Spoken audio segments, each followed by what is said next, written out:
I'm on live stream, and none of my audience on live stream wants to hear me talk about this, but I'm going to talk about it anyway. Game of Thrones / A Song of Ice and Fire. I'm going to talk about predictions for the future of the book, which is something I normally never do, and I've repeatedly said is stupid and lame.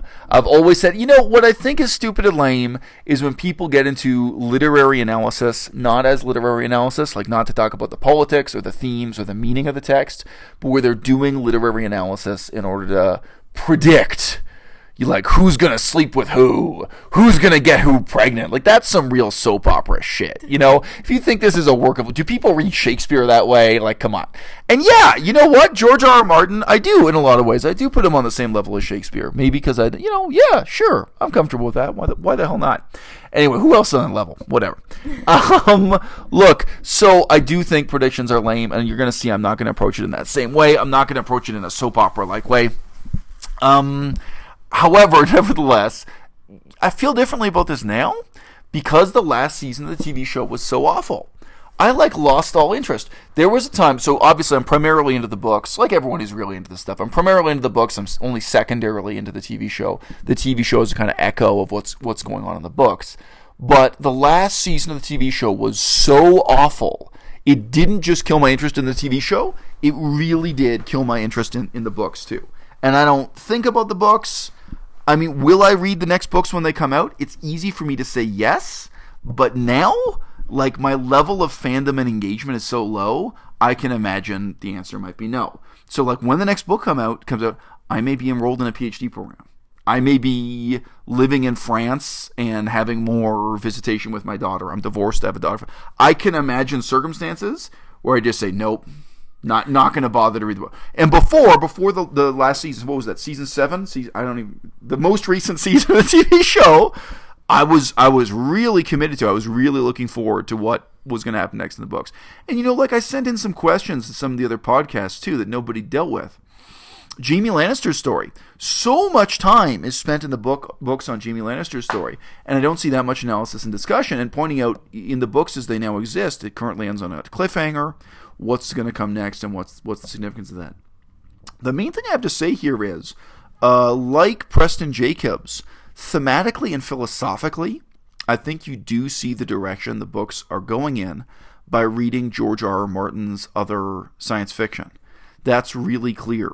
So my girlfriend primarily knows the TV show, and then she's also read a little bit of the books and of the Duncan Egg novellas and stuff. Yeah. So one of the themes that comes up again and again in George R. R. Martin's science fiction, most obviously in a short novel called A Song for Leah, L-Y-A, A Song for Leah, but not only there, comes up again and again, is the issue of devolution, of de-evolution in that sense. And it's very clear if you've read his other science fiction that the Children of the Forest are yet another example of a seemingly alien species that are in fact devolved humans. They're humans that have lost some of their human traits. And why have they lost their human traits? Because of their religion. And because their religion destroys the sense of individuality, of individual ego, and gives you instead a warming and reassuring sense of collective ego and an illusion of immortality. Now, even what I've just said now, I've listened to a huge quantity of Game of Thrones podcasts, of the literature discussing Game of Thrones. And that's partly because I used to listen to that stuff while I was lifting weights or doing push-ups. And you know what? It was back when I was studying Japanese also. I'd spend long hours just writing out sentences in Japanese. I used to listen to that kind of... And when I was washing dishes and things like that too. I've listened to a lot of stuff. I've never heard that addressed. I've never heard that discussed anywhere. And it's not obvious if you're just reading the books. It's not obvious from the TV show at all. The TV show, I think among the many mistakes they made, they really made the mistake of just fading out the religious content. And so in the earlier seasons, you get some sense that religion is important, but then it fades out as the seasons progress. So like in the TV show, even Euron Greyjoy. So Euron Greyjoy, sorry, I was going to say he's the guy with one eye, but in the TV show, he doesn't even have one eye. Euron Greyjoy is the guy with a bit of a reddish beard who's trying to marry Queen Cersei. He's not a religious figure at all in the TV show. And in the book, he's kind of only religious. His entire significance is religious. He's a kind of messianic, end-of-the-world religious figure, and at the same time, he's a piratical would-be king and so on. But if you delete the religion from Euron Greyjoy's story, he's just a pirate with an eye patch. There's not a lot of substance there, So that's a huge mistake, stylistically and in terms of thematically and in terms of content, in terms of everything else. But likewise, the Children of the Forest. So in the TV show, they're just magic elves who throw fireballs. Like, there's just nothing interesting about them. Very obviously, if you've read George R.R. Martin's other science fiction, the point of this allegory of the trees, the blood-drinking trees. So again, you don't get that from the TV show. Human sacrifice is demanded by the trees. Traditionally, they poured out blood and entrails, so blood and guts on the roots of these trees. The trees themselves bleed red. They have this red sap, suspiciously. And Brandon Stark, when he goes up to be initiated into the cult of the trees, he eats a red porridge, seemingly a blood porridge, and so on. This is all blood imagery. So again, this is in A Song for Leah and elsewhere, this idea of a parasite. And again, so it's religion literally depicted as a parasite that destroys your sense of individuality, that gives you a calming and reassuring sense of peace and collectiveness and indeed immortality. But of course, it's an illusion. And then, of course, one of the ways in which you're shown this is bad, that George R.R. Martin isn't just praising this, is that the physical reality of who these beings are, the aliens or the children of the forest, the aliens or the elves, or whatever you want to say, they have actually devolved. They've become weaker and weaker. They've withered away from human beings. They've lost a lot of their mental capacity and what have you. So I just mentioned, Preston Jacobs seems to read this 100% wrong. Preston Jacobs has repeatedly stated that he thinks George R.R. Martin is a communist, that George R.R. Martin supports this idea of collectivization, of collective mind melding, whatever you want to say, of this loss of individuality. And that is not even coherent in interpreting the source text, the current text, Game of Thrones, Song of Ice and Fire itself. Do you actually think that skin changers are represented as good people in Game of Thrones? Do you think that losing your sense of identity by sharing your mind, by mind melding with a wolf, is represented positively? Do you think, what's the guy's name? Something Seven Skins. I'm forgetting the guy's name. Sorry, he's a character who only appears once in the novels.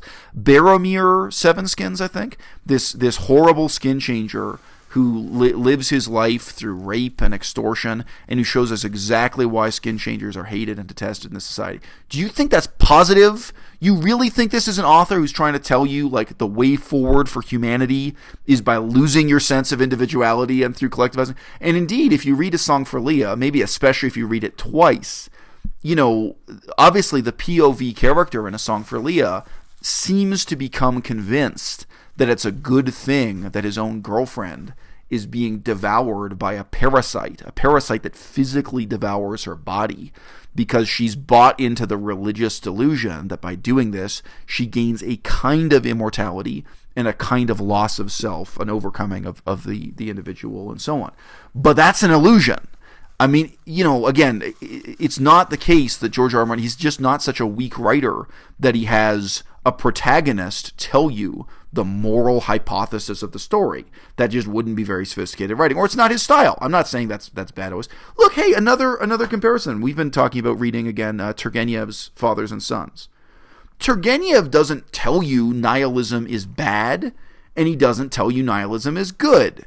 He has a major character, I think technically is not the protagonist, but he is a major character who believes in nihilism, and you get to see some of the absurdities of that. He gives a voice to nihilism. He says some positive things about nihilism as a philosophy, but among other things, the nihilist in that story, I forget his name too, Vladislav or something, Borisov. I'm sorry, I forget. Then with the nihilist character in I read that 30 years ago or something. I don't know. I'm sorry. I'm only 39, but still, I read that a long time ago. My girlfriend also read that a long, long time ago, so we've been talking about reading it again.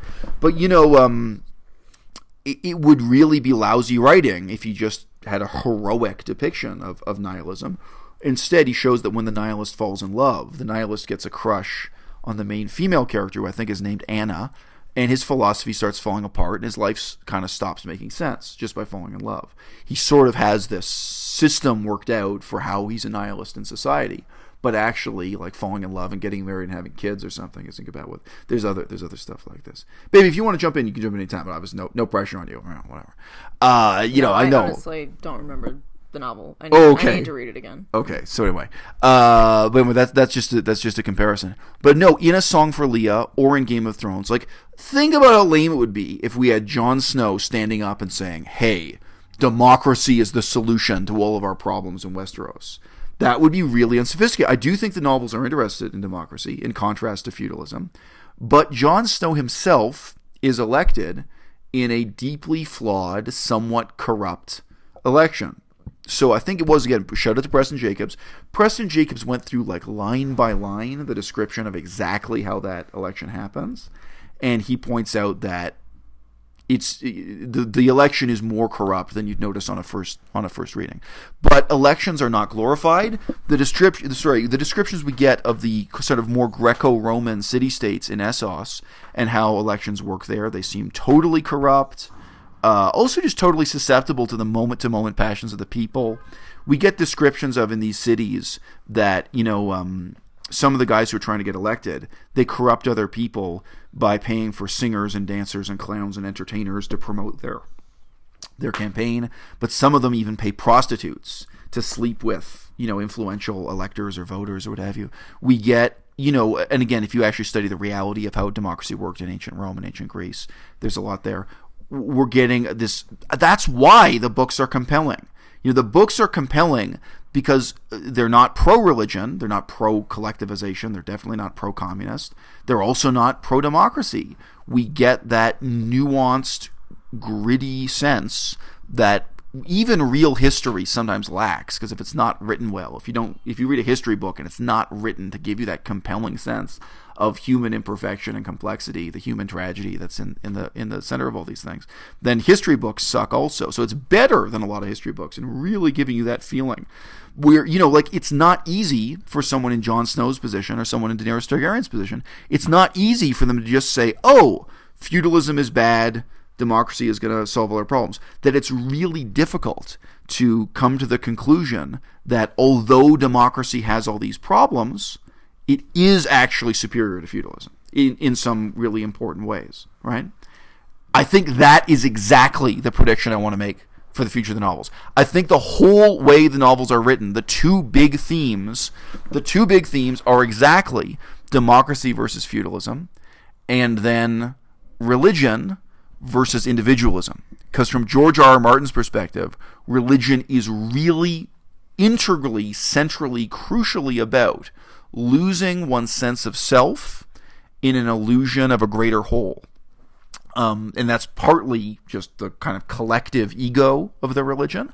And for sure, he's also partly interested in immortalizing your own memories, that, like, your memories of the past will live on after you die. And he's also interested in the idea of seeing the future. Although, again, a careful reading of Game of Thrones, I think what we're told again and again is that everyone who thinks they're seeing the future, they're basically seeing dreams or delusions. They're being misled. They think they're seeing the future, and really they're not. So that is my prediction for the book. In making this video, I feel like I've made myself feel more hopeful and more positively motivated to read the books, because I started this off the last couple months since that last season of the show ran. Man, I have been out. I have just thought, this is crap. I don't even want to hear about it anymore. The show is that bad that it totally destroyed, my interest in the books. And, again, this specific book series, I do put on the same level, and the same pedestal as, like, Shakespeare, what have you, has really great writing. But I think the other moral of the story is George R.R. Martin is a writer who toiled for decades to try to get these same ideas about religion and democracy and individualism and collectivism and feudalism, and his critique of feudalism and hierarchy. He tried to get them into a science fiction format, and the truth is it never really worked. And only now in his old age, actually, did he find a format, this very strange semi-feudal parallel universe thing that he's doing, where these ideas really come to life. So that's also a very hopeful and uplifting thing. If you're a struggling author, or if you're a struggling intellectual, maybe you in your old age will be able to put together these ideas you've wrestled with your whole life into something that's really compelling and really reaches a mass audience. I remember it was just in a CD, back when people bought music on pieces of plastic. I remember it was on a CD jacket that it said, there was a time when popular music also was great art. There was this brief period of jazz. Game of Thrones, one of the things that's so enticing about it is that we can look at this series of novels and say, hey, there was a brief period of time when pop culture also was great literature.